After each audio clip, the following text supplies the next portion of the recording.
And I want to bring up the blacklist to ask you a few questions about the blacklist. Okay.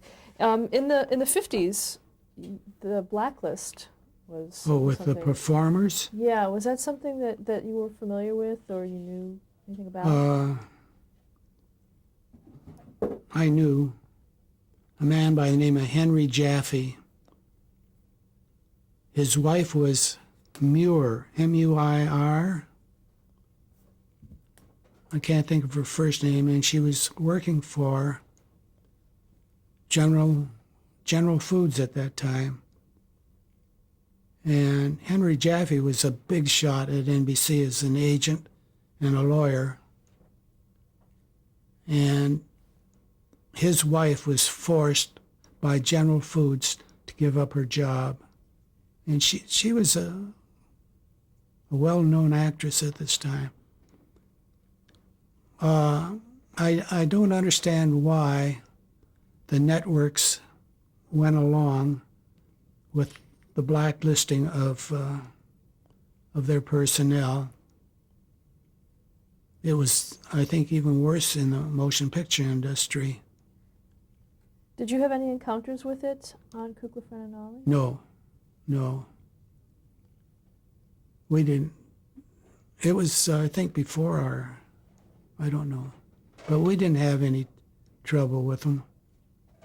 But it was a shame that the networks didn't tell the blacklist people to go jump in the lake. They sided with the blacklisting, and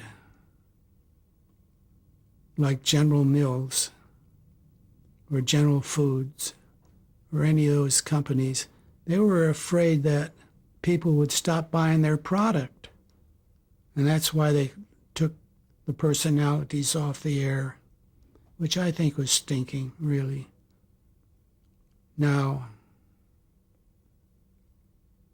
there was one individual that was really, and I just recently read about it, responsible for it. They refused to take this person off the air or out of the show. And the blacklisting people didn't do a thing about it. They just let it go. And this article said if the networks and these companies had as much bravado to stick by their guns until the red market, black market, forget it. There would have been no trouble. Yeah, that was actually Studs Terkel who was it Studs? Yeah, it was Studs. It was in our newsletter. It was Studs Terkel who did this, and that's where I read it. There should be more people like that at times. Okay, let's move on to after Kukla, Fran and Ollie went off there, soon after you moved to Los Angeles. Why was that? Well, I came out here,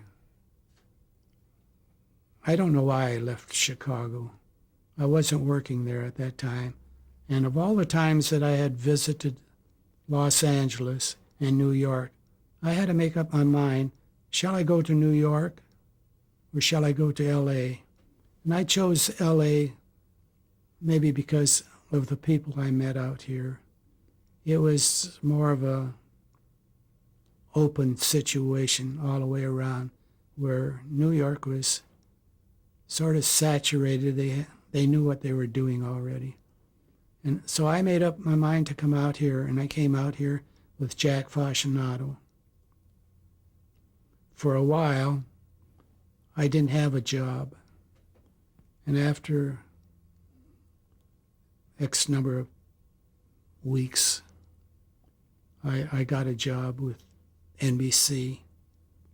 And I think the first shows I did direct. Some of the smaller local shows, etc., at NBC. And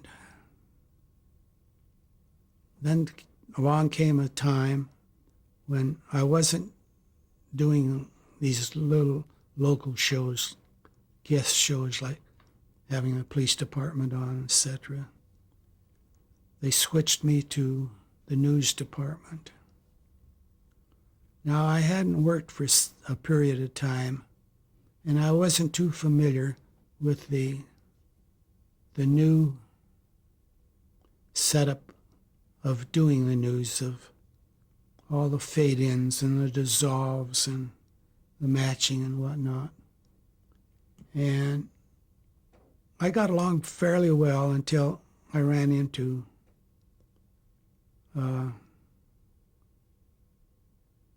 one director who was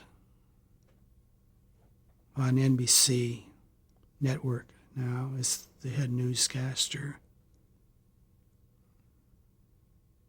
Name him for me. You do know the guy. Anyhow, he's the big newscaster on NBC every night.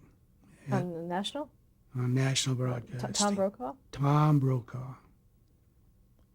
Tom Brokaw went to the boss and says, I don't want him directing my shows. I missed 2 or 3 cues of his. And they took me off the show. So that was about it with NBC. That was KNBC? Here? KNBC. He was local then. He wasn't national.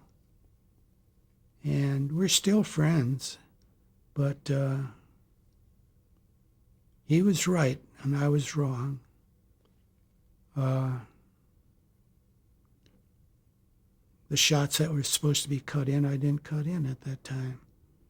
And that was because I was not familiar enough with the technical setup, the changes of television.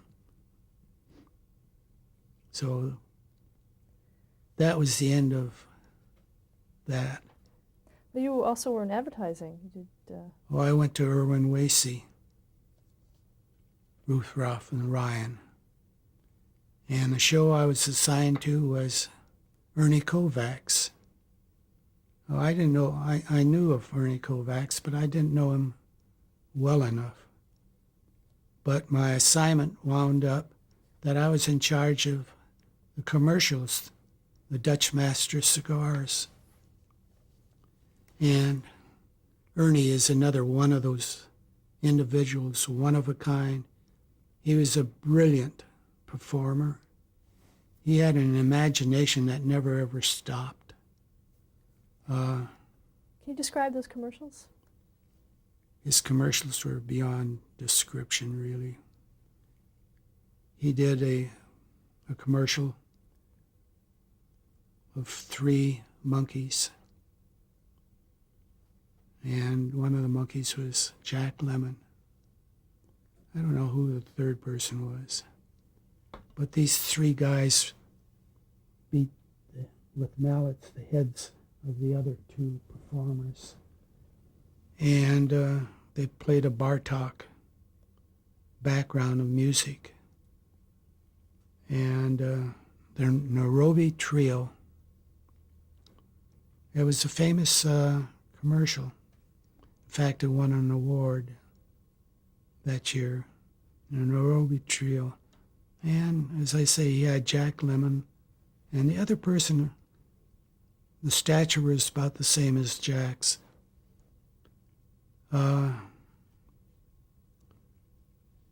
Another commercial. He had so many good ones. He had one where he was playing billiards with billiard balls, and the table was slanted, and the balls, instead of running on a normal level, they ran uphill. And it was impossible for them to run uphill, but yet these balls ran uphill. And there was naturally a box of cigars, Dutch Masters up there.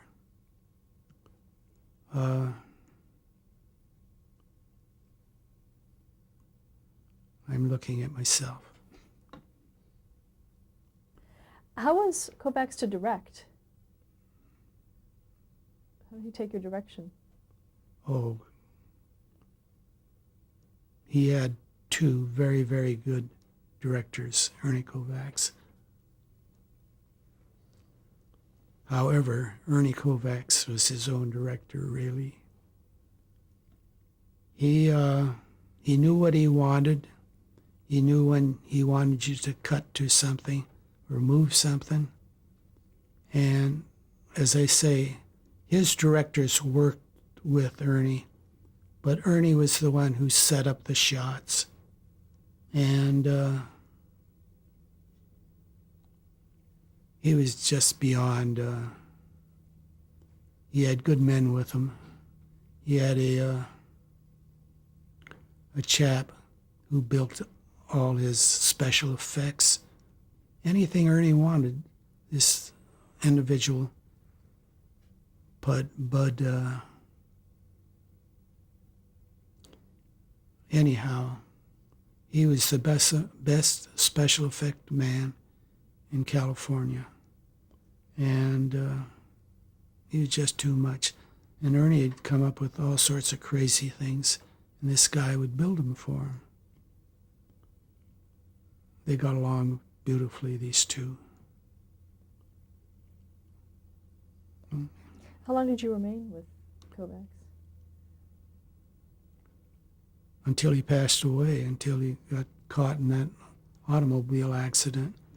Ernie and I were to do commercials that Sunday, and we had 6 commercials to do.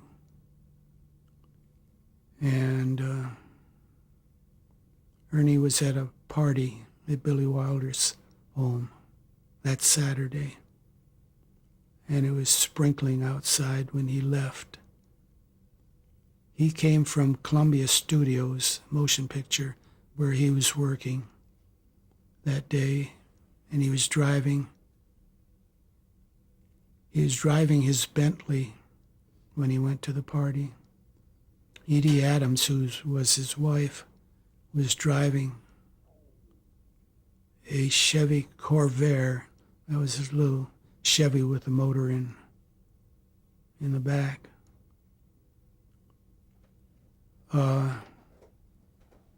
Kovacs never ever drank. People thought he was drunk, but he never drank. He may have had one tiny little drink at Wilder's house, but that's all. And for some reason or other, he gave the little Chevy, that he would drive the little Chevy, and he gave his Bentley sedan to Edie to go home in because of the rain. And she took the natural route that they always took to go home from either the studio or especially this party. But Ernie, for some reason or other, when he got to Little Santa Monica, he turned there and started going down Little Santa Monica. And he would have had to go all the way down to Beverly Drive. But he went down to Santa Monica, and when he got to that area where the Hilton Trader Vic is located, or the back end of where the garage for the Beverly Hills Hotel is, I don't think he fell asleep. For some reason, he may have nodded or something. And his little car starts skidding. It hit a curb and starts skidding, and he put his brakes on. That we all know he put them on because of the marks. And that little Chevy Corvair hit a telephone post. And the jar snapped Ernie's neck. And we lost Ernie that night. And I didn't know that we had lost him until the next morning. I picked up the paper, and there is a picture of Ernie hanging out of the little car. And he was gone. So that's when I The Ernie Kovacs show is over as far as I'm concerned, but not Ernie Kovacs.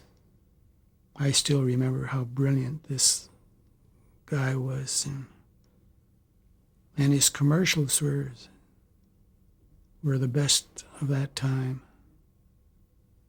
Never demanded too much. At the moment, I can't think of all the commercials that we did. We did a lot of cowboy commercials where he was smoking a cigar and Ernie would shoot the cigar and water would squirt out of the cigar.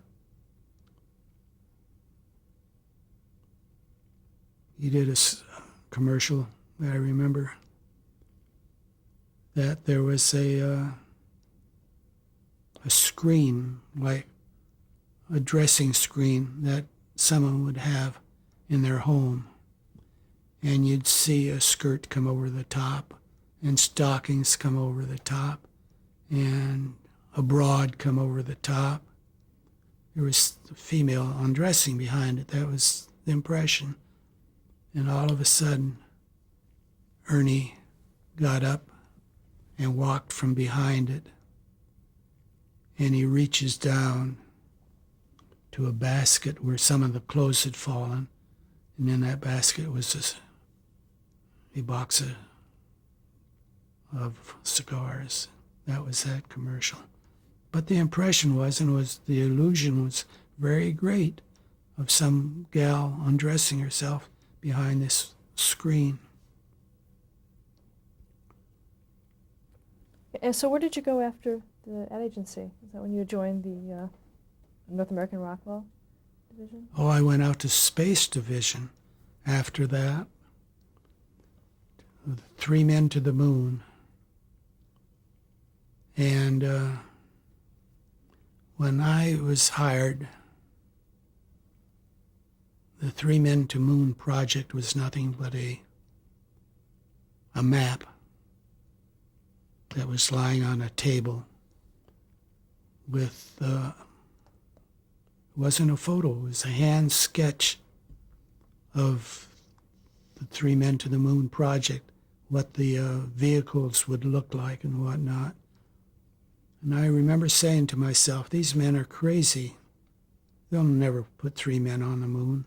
And I looked at this piece of paper and, well, I got to know the 8 astronauts pretty darn well because they were there every day developing the command module. That was their assignment.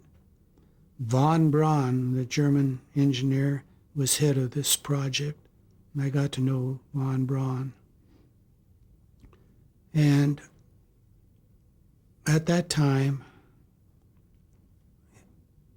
North American developed 2 studios, and they had a closed-circuit television setup brought in. And with this closed circuit, they had motion pictures, but with the television, they brought in television people, television cameramen, etc., plus a lot of writers. And we had the writers, their project was to do little 15-minute vignettes or half-hour programs of the subject matter of what is needed in definite, certain projects to make this a successful project. Would it almost be like video specifications, that kind of thing, or was it not that detailed? Oh, it was very, very detailed. You see, we had the astronauts as well as eggheads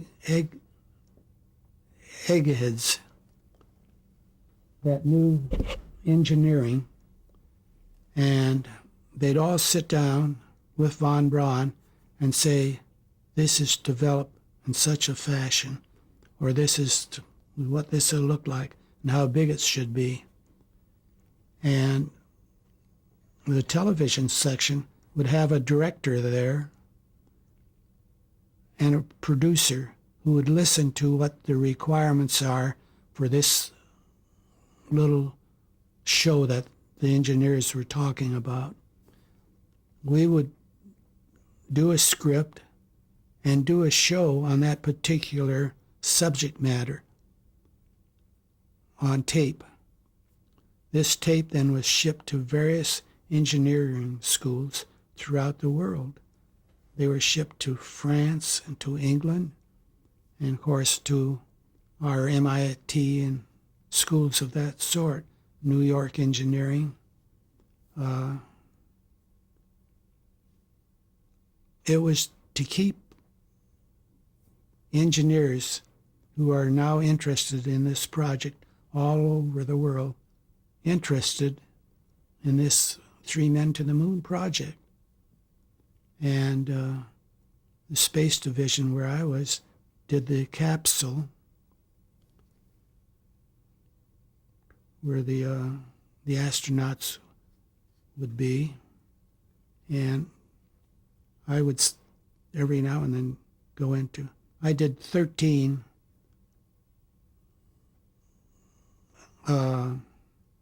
Apollos of these capsules, and you know, I went into each and every one, and which I shouldn't have done, but I would sit in the chairs or the blankets that were set for the astronauts to sit in and lie in and whatnot, just for the hell of it.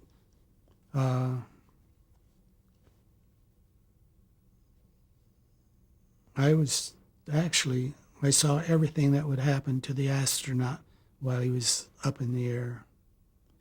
It's when they start bringing in all the frozen foods and whatnot during experimental tries. And the astronaut would be put on a wheel that would spin around outside of the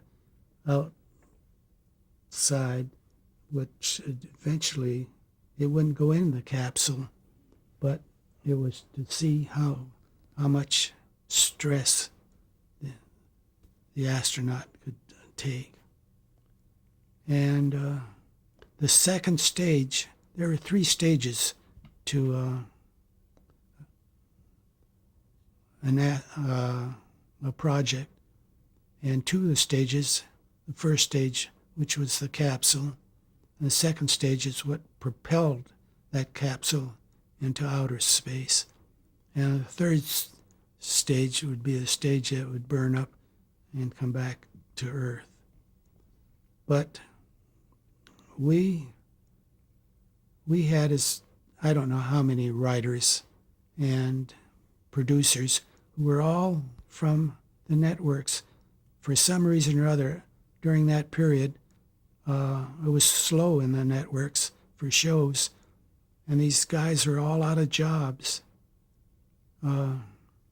Some of the writers who called are famous writers, and they have big shows on the air today. But then they'd call, and who should they talk to but me? And I didn't have any money, and I didn't have any shows to put them on. But eventually, the astronauts flew the Apollo and landed on the moon, came back very safely, and we had one accident with the Apollo. Apollo 1? No, it wasn't Apollo 1 that burned. It was 3, I think, that burned. See, at first, they were just circling the Earth, experimenting with the Apollo. But when they decided to go to the moon, I think it was the moon flight was number 11 to land on the moon. Now, did any of the programming that your division produced, was any of that shown to the public? Or was it all for internal use? No, it was all internal use. Every bit of it went to universities and engineering schools. Why was video chosen over paper? I don't follow you. Why was television used for this project rather than a paper method, where you'd have a book of specifications or a magazine? Well, or anything like that? all the specifications would change so fast. You would build a piece of equipment, and by the time it was ready to be installed, it was outdated. I don't recall anything being written at the same time via book form. After the project was a success, you could get material on it. I have 3 or 4 books at home that were written afterwards on the Apollo flight. Where were you when Apollo 11 landed on the moon? I was in the control room Where? at the Space Division at North American and Downey. And I would say I was the one who was sweating it out also, and one who yelled. Everybody hollered, screamed happiness when they landed. But I was in the control room with other engineers. Did they also show Cronkite's broadcast? Not only that, but I think we did it. You see, our studios could do anything that the networks could do. And when Cronkite or the other commentators would come out to do a show, many times they used our equipment, our cameramen and whatnot. So again, we were very familiar. Yes, I recall seeing Cronkite on the air. We saw everything that went out on the air, like you were at home. Anything CBS put out or NBC put out. Excuse me, I got the hiccups. It was once in a lifetime experience. And I continued. I was program director. I had authority to hire writers and producers, which I did. The engineers, we had enough engineers for that whole project. But I had to follow through with everything that we did. And with Space Division, it was a very interesting part of my life, those 3 astronauts. Okay, let's stop here to change the tape.